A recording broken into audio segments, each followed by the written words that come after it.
انشار، دادا اور دلدادا، انشے سیریل، 75واں انشا۔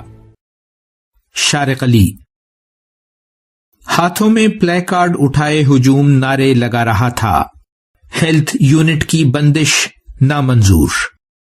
گول پتھروں سے بنی چھوٹی سی سڑک کے ارد گرد جارجین طرز کے مکانات، کیفے، پھولوں اور تحفوں کی دکانیں اور بیچ سے گزرتا کوئی 100-150 بوڑھوں، بچوں اور جوانوں پر مشتمل یہ جلوس۔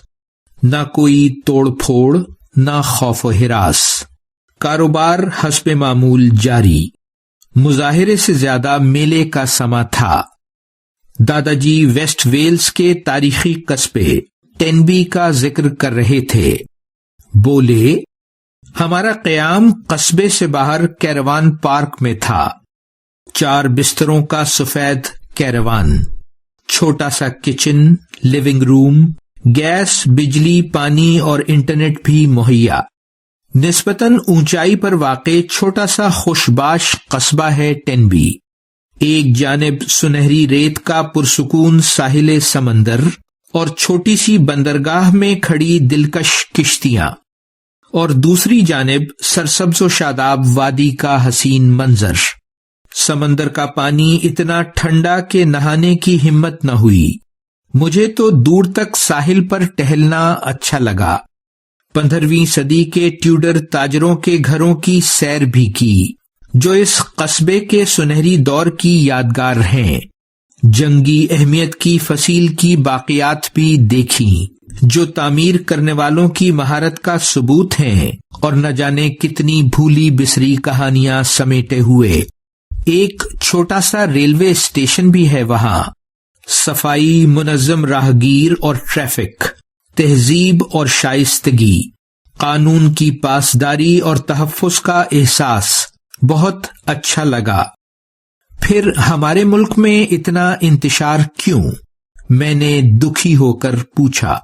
انکل بولے، نام کی جمہوریت کا چوغا پہنے ظالم جاگیرداری نظام، بد دیانت حکمران اور غیر متحرک سول سوسائٹی اس کی چند وجوہات ہیں۔ ایک ہی طبقہ مسلسل حکمران رہے تو جمہوری عمل پر اعتماد ختم اور مایوسی بڑھتی چلی جاتی ہے۔ حکومتی گرفت کمزور ہو تو مفاد پرستوں کا راج ہوتا ہے۔ دادا جی بولے، ٹینبی ہی کی مثال لے لو۔ ہر فرد مقامی اور ملکی مسائل اور سیاست میں حصے دار نظر آیا۔ ایسا جمہوری رویہ جس میں برداشت، اعتدال پسندی اور ایک دوسرے کے مفاد کا خیال رکھا جاتا ہے۔ نئی نسل کو اسکول میں تعلیم اور مباحثوں سے سیاسی قیادت کے لیے مسلسل تیار کیا جاتا ہے۔ درست معلومات کی عام آدمی کو فراہمی اور آزادی رائے حکومتی مفاد میں سمجھی جاتی ہے۔ معاشی ترقی کے لیے مسلسل کوشش اور تمام طبقوں کے لیے مساوی مواقع کا اصول تسلیم کیا جاتا ہے۔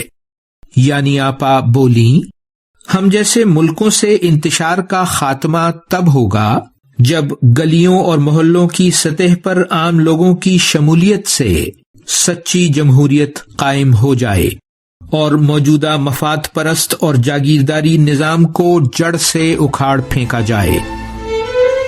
جاری ہے ویلیو ورسٹی۔ شارق علی۔